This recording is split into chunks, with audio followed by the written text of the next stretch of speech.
The sky over Geneva burned as the last alien dreadnoughts engaged their jump drives, abandoning us. They called the encroaching armada an extinction event. They fled to the deep dark, leaving a fledgling Earth to face the apocalypse alone. They expected us to follow. They didn't know humanity. The grand amphitheater of the coalition of sentient worlds, anchored in the low gravity of Titan, was usually a place of sterile, hushed diplomacy. Today, it was a theater of panic. Ambassador Jonathan Hayes stood at his podium, his knuckles white as he gripped the polished edges. Through the massive transpari steel dome above, he could see the streaks of light scoring the blackness of space. They weren't shooting stars. They were the exhaust trails of 1,000 alien armadas, breaking orbit, fleeing the Sol system as fast as their slipspace drives could spool up. You cannot simply abandon the sector. Hayes's voice echoed through the translation matrix, booming in 40 different alien dialects. We have defense treaties. We have the Aegis protocols. You promised us that the Orion arm would be held. High Counselor Valen, a towering, slender being of the highly advanced Kalan race, looked down at Hayes. There was no malice in the alien's large, bioluminescent eyes, only a profound, paralyzing terror. Valen's species had lived for 1,000,000 years, mapping galaxies and harnessing the power of dying stars. Now, they were running like frightened children. Ambassador Hayes, Valen's voice transmitted through the earpiece, smooth but trembling. The Aegis protocols were designed for war against conventional enemies. What approaches from the Perseus Veil is not an enemy. It is a cosmological reset, the Oblivion Swarm.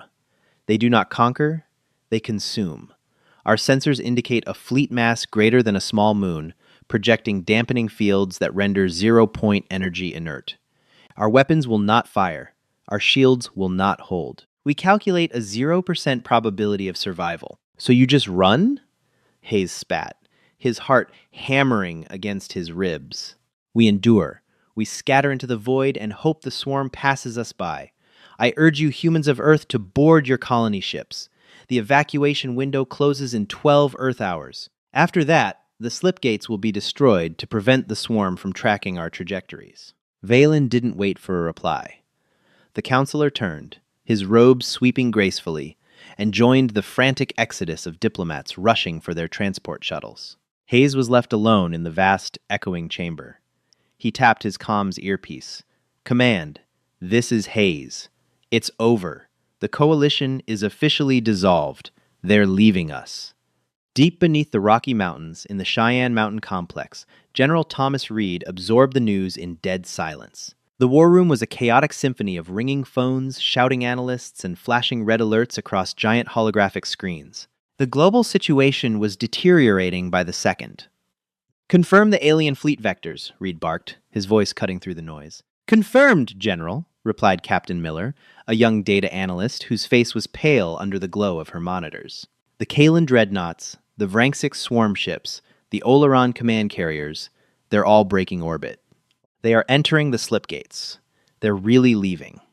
Admiral Sarah Jenkins, commander of the UN Space Defense Network, crossed her arms, her jaw set. Cowards. They uplifted us 50 years ago, sold us their scrap technology, and the moment a real threat shows up, they leave us holding the bag. Can we blame them, Sarah? Reed asked softly, staring at the deep space radar. A massive red shadow was bleeding into the edge of the Perseus sector, a creeping darkness swallowing the stars. The swarm annihilated the outer colonies of the Vranxics in 3 days. 3 days to turn a dozen garden worlds into dead rocks. So what's the play, Tom? Jenkins asked, stepping closer to the tactical map. The UN Security Council is in emergency session. Half of them want to pack as many people as we can into the SpaceX and Boeing orbital transports and make a blind jump into the dark. A lottery. We might save 50 million out of 12 billion. Reed stared at the holographic Earth, rotating peacefully in the center of the room. He thought of the sprawling cities, the vast oceans, the billions of people looking up at the sky in terror as the alien ships vanished. He thought of his own family in Chicago. No, Reed said, his voice hardening. We run, we die. The aliens have 0-point drives. They can survive the deep void for centuries. We don't. Our colony ships are retrofitted commercial freighters. Our life support tech is barely 50 years ahead of the Apollo missions. We jump into the dark, we starve, or we suffocate. Humanity doesn't survive a diaspora. General, the swarm's dampening fields neutralize advanced weaponry, Miller interrupted, pulling up the Kalen telemetry data they had managed to download before the network severed. The aliens rely entirely on zero-point energy grids. The swarm projects a quantum suppression wave. It turns their plasma batteries into expensive paperweights. A strange, desperate silence fell over the immediate area of the command table. Admiral Jenkins frowned, leaning over Miller's terminal. Wait, quantum suppression?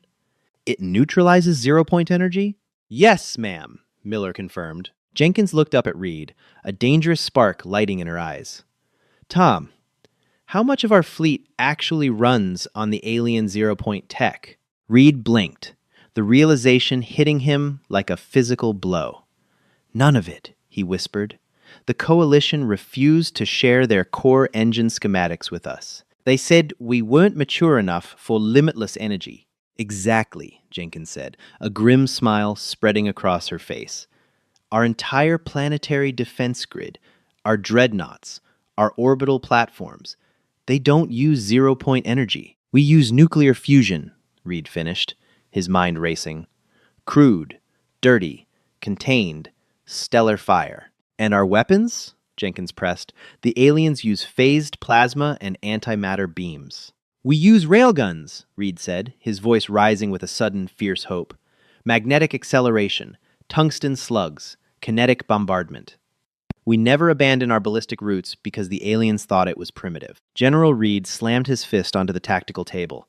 Get me the UN Secretary General. Get me the CEOs of Lockheed Martin, Boeing, and Raytheon. I want every orbital shipyard, every manufacturing plant, every asteroid mining facility operating at maximum capacity. We aren't running. What's the order, General? Captain Miller asked, her hands hovering over the transmission console. Issue Executive Order Vanguard, Reed commanded. The aliens have fled. Let them. Humanity will hold the final line. The mobilization of Earth was an event unparalleled in human history. The panic that had gripped the populace when the alien armadas vanished was swiftly replaced by a cold, desperate fury. When the UN Secretary General broadcasted the truth that the evacuation ships could only hold a fraction of the population and that the aliens' advanced technology was exactly what made them vulnerable, humanity stopped screaming and started building. The Sol system transformed from a peaceful cosmic backwater into a fortress. At the Lockheed Martin Skunk Works orbital facility, stationed at Lagrange Point 4, a logistical miracle was unfolding.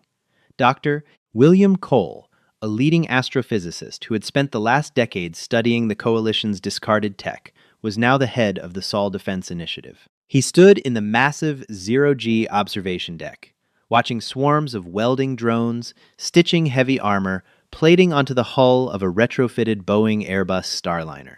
Dr. Cole, a voice crackled through his headset. It was General Reed, calling from Cheyenne Mountain. Status report on the Hades line. We're moving on schedule, General, Cole replied, zooming in his datapad on the schematics of the Kuiper Belt. Raytheon's deep space divisions have successfully relocated 400 automated asteroid mining platforms. We've reprogrammed their heavy-duty excavation lasers and rigged them to central fusion cores. We're essentially turning the Kuiper Belt into a massive, jagged minefield. Will the fusion cores hold? Reed asked. They have to, Cole said grimly. We've analyzed the telemetry data from the Kalen retreat. The Oblivion Swarm operates on a principle of energetic consumption. They seek out high-order quantum energy zero-point fields, dark matter drives. That's how they track their prey, and that's how they neutralize them. The swarm projects a dampening field that collapses quantum probabilities. To them, the aliens were shining beacons of food, easily extinguished. Cole paused, looking down at the blue marble of Earth. But us?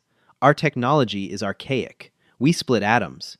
We smash isotopes together to generate heat. The swarm's dampening field only targets quantum-level instability. Nuclear fusion is a brute force physical reaction. To the swarm's sensors, our ships won't register as advanced warships. They'll look like localized thermodynamic anomalies, small stars. We're playing dead by playing dumb, Reed muttered over the line. In a manner of speaking, yes, Cole agreed, and our weaponry is completely unaffected. A 0-point dampening field doesn't do a damn thing to a 3-ton solid tungsten slug moving at 4% the speed of light. The twist of fate was not lost on anyone in the high command. For 50 years, humanity had been the joke of the coalition, the primitive apes, who couldn't figure out clean energy and still relied on throwing rocks at each other. Now, the apes were the only ones whose rocks would actually fire when the darkness came. But understanding the enemy's blind spot was not the same as surviving their arrival. The sheer scale of the swarm was terrifying. It wasn't a fleet in the traditional sense. Long-range telemetry from the Pioneer early warning buoys depicted colossal geometric structures, monoliths of pitch-black radar-absorbing material that seemed to drink the starlight around them. Some of these structures were the size of Manhattan. Others were the size of small moons. Admiral Jenkins took command of the home fleet, anchoring her flagship, the USS Nimitz II, in orbit around Mars. The Nimitz II was a beast of a ship, a 2-kilometer-long dreadnought originally designed to be a mobile command center for the UN.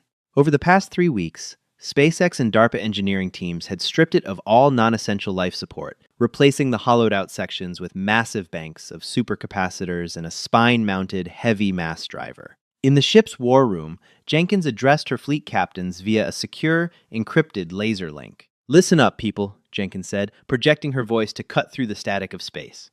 "In exactly 48 hours, the vanguard of the Oblivion swarm will cross the heliopause. They will expect to find a terrified, disorganized remnant, easily consumed. They will expect our power grids to fail and our weapons to jam." She brought up a holographic projection of the Sol system, highlighting a choke point near the orbit of Neptune. "Captain O'Connor, you will lead the Vanguard Squadron. Your objective is not to win the battle. Your objective is to bloody their noses. We need to confirm Dr. Cole's theories in live combat. We need to know if they can be killed." Captain Rachel O'Connor, commanding the heavy cruiser UNS Churchill, nodded curtly on the screen. She was a veteran of the orbital piracy skirmishes of the 2010s, a hard-nosed tactician who knew how to push a ship to its breaking point. "Understood, Admiral," O'Connor said. "We'll hit them hard and fast. If they bleed, we'll make sure the whole system sees it." "Make no mistake," Jenkins continued, her voice heavy with the burden of command. "Casualties will be extreme. They outnumber us 100 to 1. But every second you hold them at Neptune is another second the Hades line has to charge. Every ship you take down is one less monster knocking on Earth's door. We are the final line. There is nowhere left to retreat. Hold the line. Hold the line," the chorus of captains echoed back. As the communication channel closed, O'Connor turned to her bridge crew. The air on the Churchill was tense, smelling of ozone and recycled sweat. The crew were strapped into crash webbing, their faces illuminated by the harsh blue light of their consoles. "Navigation, set course for the Neptune Triton gravity well," O'Connor ordered, strapping herself into the command chair. "Weapons control, begin spooling the main magnetic coils. Spin up. The fusion drives to 110%. Let's go give the devil a warm human welcome." The human fleet, a patchwork armada of retrofitted freighters, mining vessels armed with industrial lasers, and heavily armored military dreadnoughts, pushed away from their orbital moorings. They left behind the safety of Earth, flying into the cold, uncaring void. They were vastly outgunned, outnumbered, and relying on primitive technology. But they carried the weight of 12 billion souls, and they were angry. Space does not announce its terrors with sound. There is no roar of engines, no thunder of artillery. There is only the sudden, violent alteration of light. At the edge of the Sol system, past the orbit of Neptune, the darkness began to warp. Captain Rachel O'Connor watched the main optical sensors of the Churchill with a heavy, sinking feeling in her gut. The stars in the background were bending, their light heavily distorted by intense gravitational lensing. "Spatial anomalies detected, Captain," the tactical officer, Lieutenant Chen, reported. His voice was tight, struggling to maintain professional composure. "Massive gravitational spikes. It's them. They're dropping out of slip space." "All ships, tactical formation Delta," O'Connor ordered, her eyes never leaving the screen. "Power down all non-essential systems. Reroute everything to the magnetic coils and forward deflectors. Let's see what we're dealing with." The fabric of space seemed to tear open, disgorging the vanguard of the Oblivion swarm. A collective gasp echoed across the bridge. The enemy vessels were monstrous. They were not sleek, aerodynamic ships designed by any recognizable intelligence. They were jagged, obsidian shapes, resembling shattered shards of volcanic glass, each one dwarfing the Churchill. They emitted no light, no exhaust trails. They simply existed, impossibly massive and terrifyingly silent. Sensors are going crazy, Chen said, his hands flying across the console. I'm reading massive quantum flux. They're projecting the dampening fields. On the tactical map, a wave of distorted energy rendered as a pulsing red ring washed over the human squadron. O'Connor gripped the armrests of her chair, bracing for the worst. If Dr. Cole's theory was wrong, their fusion reactors would instantly stall, leaving them floating coffins. The red wave passed through the Churchill. The lights flickered once, the deck vibrated, and then nothing. The hum of the nuclear fusion reactor deep within the ship's bowels continued its steady, reassuring thrum. Reactor output holding at 100%, the engineering officer called out, a note of profound relief in her voice. We have full power. A fierce, predatory grin spread across O'Connor's face. They missed. The bastards missed. Their suppression fields can't touch us. The swarm vanguard, seemingly unaware that their primary offensive weapon had completely failed to disable the human ships, continued their slow, relentless advance. They moved in a rigid, mathematical formation, closing the distance to the Neptune gravity well. They're not raising kinetic shields, Chen observed, incredulous. They're projecting energy dissipators. They expect us to fire plasma or phased light. Then let's teach them a lesson in classical physics, O'Connor said coldly. Target the lead monolith. Synchronize fire with the Farragut and the Yamato. Load armor-piercing depleted uranium slugs. Give me a firing solution right down their geometric center. Firing solution locked. Coil guns spooled to maximum yield. Fire. The Churchill shuddered violently as the massive spine-mounted railgun discharged. In the vacuum of space, there was no sound, but the physical recoil was massive, pushing the heavy cruiser backwards. A 3-ton slug of depleted uranium, encased in a sabot, was accelerated to incredible velocities, leaving the barrel as a streak of pure kinetic rage. Simultaneously, the sister ships Farragut and Yamato fired their main batteries. The 3 hyper-velocity projectiles crossed the void in a fraction of a second. The lead obsidian monolith, relying entirely on energy-dissipating shields designed to absorb plasma and laser fire, didn't even attempt to evade. The kinetic slugs slammed into the monolith's surface. The impact was cataclysmic. The energy dissipators offered absolutely no resistance to physical mass. The depleted uranium shattered the obsidian hull, driving deep into the core of the alien vessel before the sheer kinetic energy transferred into heat and explosive force. A massive, silent eruption of debris and blue fluid blew out the back of the monolith. The colossal structure shuddered, its perfect geometry fracturing into millions of jagged pieces. The dark, light-absorbing material began to crack, revealing a pulsing, sickly purple interior that rapidly cooled and died in the vacuum of space. Cheers erupted across the bridge of the Churchill, but O'Connor silenced them with a raised hand. "Keep it tight!" That was just the scout.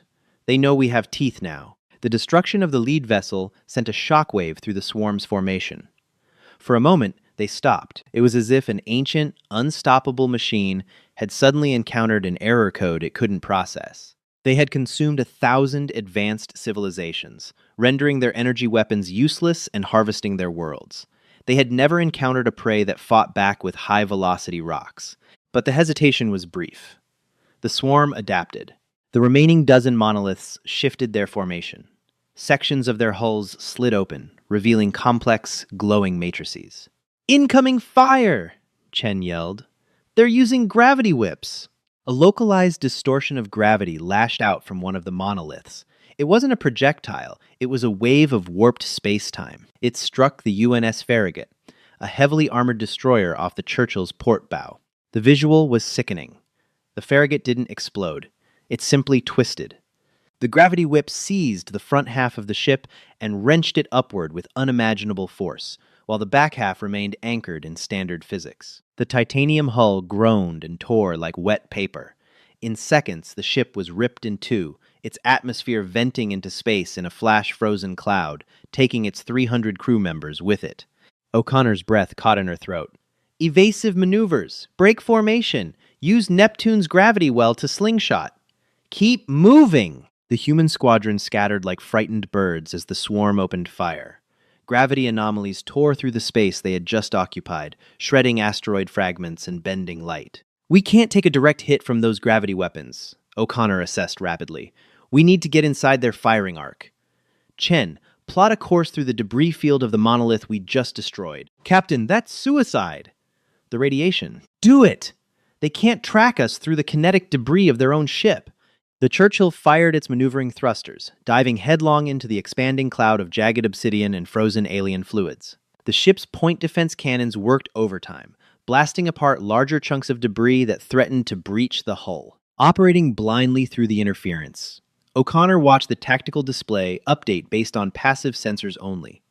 Bring us around. Target the vessel that hit the Farragut. Bursting from the debris cloud, the Churchill found itself less than 50 kilometers from the flank of the second monolith. At this range, it was impossible to miss. Empty the magazines, O'Connor roared. Fire everything! The Churchill unleashed hell. The main railgun fired twice more in rapid succession, while the broadside torpedo tubes spat out dozens of conventional nuclear warheads. The kinetic slugs penetrated the hull, compromising the monolith's structural integrity. A split second later, the nuclear warhead slipped through the breaches and detonated inside the alien vessel. There is no fire in space, but the sheer thermal and concussive shockwave of a dozen nuclear blasts detonating within an enclosed structure was devastating. The monolith expanded outward, its black hull turning a blinding, incandescent white before completely vaporizing. Direct hit! Chen shouted, gripping his console as the shockwave rattled the Churchill. But the victory was short-lived. The tactical board suddenly lit up with a terrifying amount of red contacts. Captain? Chen's voice dropped to a whisper. Long-range sensors are updating. The spatial anomalies. They're increasing. O'Connor looked at the main display. Behind the initial vanguard, the fabric of space was tearing open again. Not in one place, but in thousands. A wall of obsidian, vast enough to block out the distant stars, was emerging from the slipspace rupture. The main fleet of the Oblivion swarm had arrived. O'Connor stared at the insurmountable armada. They had drawn first blood. They had proven the gods of the void could die. But the cost of taking down 2 scout ships was nearly a quarter of her squadron, and now the true nightmare was upon them. She keyed her comms back to the fleet command. Admiral Jenkins, this is O'Connor. Vanguard is engaged, confirming enemy vulnerability to kinetic and nuclear strikes. But Admiral, she paused, watching the darkness swallow the sky. You better have that Hades line ready, because hell is here. The retreat of the Vanguard squadron was not a rout. It was a calculated, bleeding withdrawal. Captain Rachel O'Connor stood on the bridge of the UNS Churchill, watching the aft camera feeds as the swarm pursued them. The enemy did not break formation. They moved as a single, terrifying tidal wave of obsidian geometry, swallowing the starlight. Damage report! O'Connor shouted, gripping the console as another shockwave rocked the cruiser. Rear deflectors are at 12%! Lieutenant Chen yelled over the wailing klaxons. We've lost maneuvering thrusters on the port side, and life support in decks 4 through 9 is gone. Bulkheads are sealed. The swarm had adapted with terrifying speed. After losing their scouts, the central monoliths began projecting localized gravity wells ahead of their fleet. When the Churchill and the surviving human ships fired their railguns, the massive tungsten and depleted uranium slugs didn't strike the obsidian hulls. Instead, they were caught in the gravitational distortions, curving harmlessly away into the void. Back at the Lockheed Martin Skunk Works orbital facility, Dr. William Cole watched the telemetry data streaming in from the Northrop Grumman deep space sensor buoys. His face was bathed in the harsh red light of the tactical monitors. The swarm's adaptation had effectively neutralized humanity's primary offensive capability. General Reed, Cole said, opening a direct line to Cheyenne Mountain. The kinetic bombardment is failing. The swarm is employing artificial singularity projection. They are curving space-time around their vanguard. To illustrate the sheer scale of the energy the swarm was manipulating, Cole ran a rapid calculation through the mainframe, projecting the gravitational deflection parameters onto the main strategic board. The mass required to alter the trajectory of a hypervelocity slug was astronomical. Dollar theta, approx, frac 4 GMRC, 2 plus, frac 15 PI4, left, frac GMRC, 2, right, 2. To achieve that deflection angle, theta, against a projectile moving at a fractional percentage of the speed of light, they are momentarily generating the gravitational equivalent of a superdense dwarf star, Cole explained, his voice tight. Any solid matter we throw at them is simply bent out of their path. Deep underground, General Thomas Reed stared at the holographic projection of the Sol system. The red mass of the swarm was crossing the orbit of Uranus, chasing O'Connor's battered squadron directly toward the Kuiper Belt. "Are you telling me we can't touch them, Doctor?" Reed asked, his tone dangerously calm. "I'm telling you we can't shoot them," Cole corrected.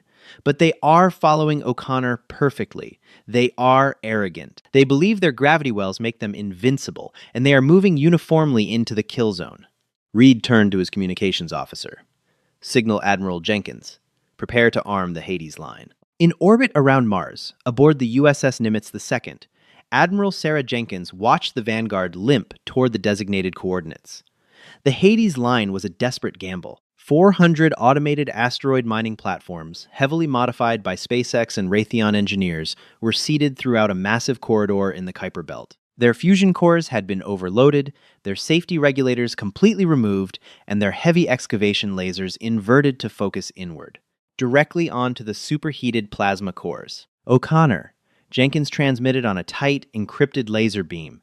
"You are crossing the threshold. You have 3 minutes to clear the blast radius. Burn everything you have left." "Copy that, Admiral," O'Connor's voice crackled back, strained and exhausted, dumping all safety protocols. "We are burning the fusion drives to the slag point." The Churchill and the 5 remaining ships of the Vanguard Squadron ignited their engines with a blinding fury, accelerating away from the encroaching darkness. Behind them, the Oblivion swarm entered the Hades corridor. The massive, radar-absorbing monoliths glided silently past the jagged, frozen rocks of the Kuiper Belt. To their advanced quantum sensors, the asteroid field was dead space. The retrofitted mining platforms emitted no zero-point energy signatures.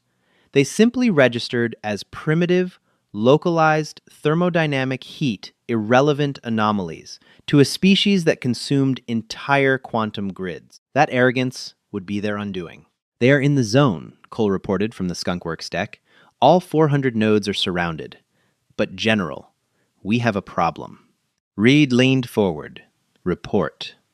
"The swarm's localized gravity wells," Cole said, his hands flying across his keyboard as he fought the telemetry interference. "The gravitational distortion is so intense it's fracturing our Starlink deep space remote detonation signals. The automated trigger won't work. The signal is being bent and crushed before it can reach the mining platforms." A heavy silence fell over the Cheyenne Mountain war room. The ultimate trap was set, the enemy was in the jaws, but the trigger was jammed. "Can we detonate them via a localized laser pulse?" Admiral Jenkins asked from Mars. "No," Cole replied. "The gravity wells will bend the light. We need a hardwire override, or someone close enough to punch a signal through the interference with a focused, point-blank transmission." On the bridge of the Churchill, O'Connor heard the entire exchange over the command frequency. She looked at her tactical display. Her ship was heavily damaged, venting atmosphere, and barely holding together. But they were the closest ship to the center of the Hades line. "Lieutenant Chen," O'Connor said, her voice dropping to a terrifying calm.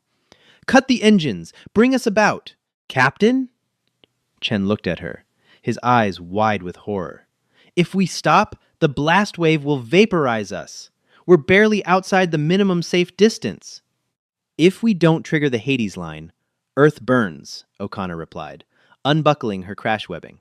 "Calculate the trajectory back into the center of the swarm's formation. We are going to use the Churchill's main communications array as a battering ram. We'll punch a localized microwave transmission directly into the primary command node of the asteroid field." "Rachel, no!" Admiral Jenkins' voice shattered the comms discipline. "That's a suicide run!" "It's been an honor, Admiral," O'Connor said, locking her eyes onto the main screen. The swarm was a massive, dark wall, blotting out the universe. "Chen, execute." The Churchill violently reverse thrust, its damaged frame groaning as it turned back toward the enemy. The cruiser fired its remaining thrusters, diving headlong into the maw of the Oblivion swarm. The massive obsidian monoliths ignored the tiny, crippled human vessel, their sensors still prioritizing quantum energy sources. O'Connor routed all remaining power, including life support, to the forward transmission array. Distance to primary node: 40 kilometers, Chen reported, his hands shaking. 30 kilometers. Their gravity wells are tearing our hull apart. Alarm screamed as the titanium plating of the Churchill began to buckle under the immense gravitational shear. Hold it together, O'Connor whispered. Just a few more seconds. 10 kilometers, Chen screamed. Now, transmit the sequence. A concentrated, hyper-focused microwave burst fired from the Churchill, punching through the gravitational distortion at point-blank range and striking the receiver of the central asteroid mining platform. The code was received. The command sequence initiated a catastrophic failure in the central mining platform's fusion reactor. The inverted excavation lasers fired inward, instantly compressing the superheated plasma core beyond its absolute limit. Dr. Cole watched the telemetry screens in the Skunkworks facility flatline. The total energy release of 400 heavily rigged fusion cores detonating simultaneously was not just an explosion. It was the birth of a momentary, artificial star. The underlying physics of the Hades line relied on generating a chain reaction of localized nuclear fusion so violent that it defied standard containment models, creating a shockwave of raw, unshielded thermodynamic energy. $E. Total equals N equals 1. 400. Left. Delta M. NC. 2. Right. Plus. Text. Kinetic yield. $. In the cold vacuum of the Kuiper Belt, space turned a blinding, impossible white. There was no sound, only an expanding sphere of absolute destruction. The 400 fusion cores detonated in a synchronized cascade. The resulting shockwave of plasma, radiation, and sheer thermodynamic fury slammed into the Oblivion swarm. The swarm's defenses were entirely designed to absorb and dampen advanced quantum energy and phased plasma. They possessed localized gravity wells to deflect physical projectiles, but they had absolutely no defense against the brute force, omnidirectional wave of raw, primitive nuclear fire. The heat was absolute. The obsidian monoliths, millions of years old and having consumed thousands of galaxies, simply melted. Their gravity wells collapsed under the sheer influx of thermodynamic energy. The perfect geometric structures blistered, cracked, and then disintegrated into subatomic ash, as the expanding fireball of the Hades line swallowed them whole. The blast wave expanded outwards, a terrifying halo of gold and white light that briefly illuminated the outer planets of the Sol system. It scoured the Kuiper Belt clean, vaporizing ice, rock, and the greatest threat the universe had ever known. On Earth, the sky lit up. It was daytime in Geneva, but a second, faint sun briefly flared in the deep sky, casting double shadows across the panicked city. In Cheyenne Mountain, General Reed stood frozen, his eyes locked on the primary tactical screen. The massive red mass that had represented the Oblivion swarm was gone. The sensors showed nothing but expanding thermal radiation and a massive debris field of shattered asteroids and molten slag. Swarm signatures, Captain Miller stammered, tears streaming down her face. General, they're gone. The Vanguard. The main fleet. The thermal wave wiped them out completely. 0 quantum signatures remaining.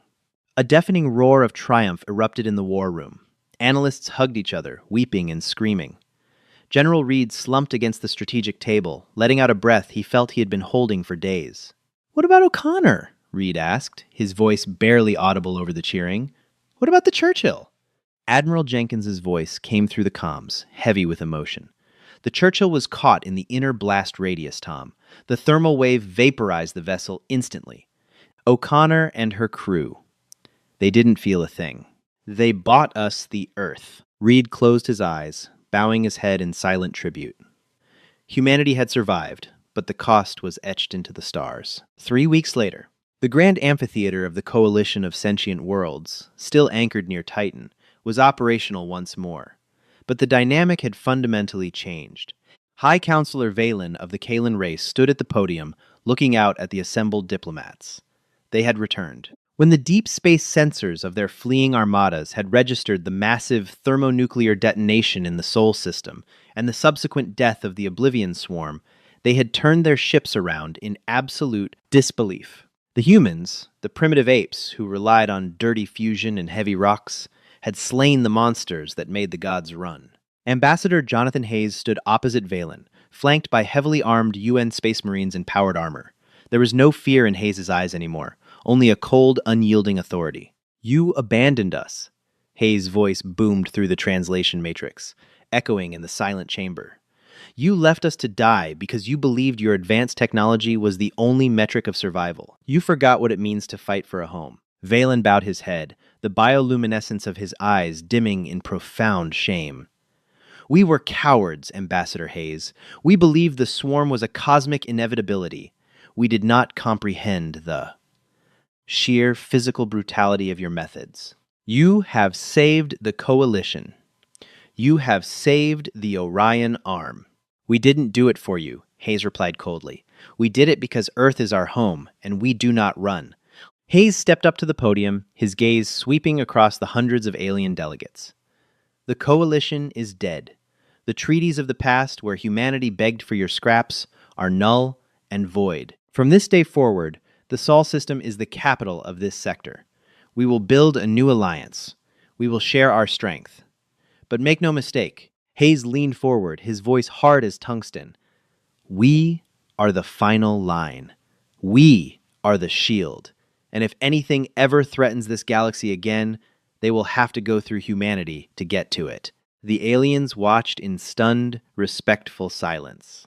The sky over Geneva was clear. The stars shone bright. And the galaxy finally understood. You do not back humanity into a corner, because they will burn the universe to ash before they surrender.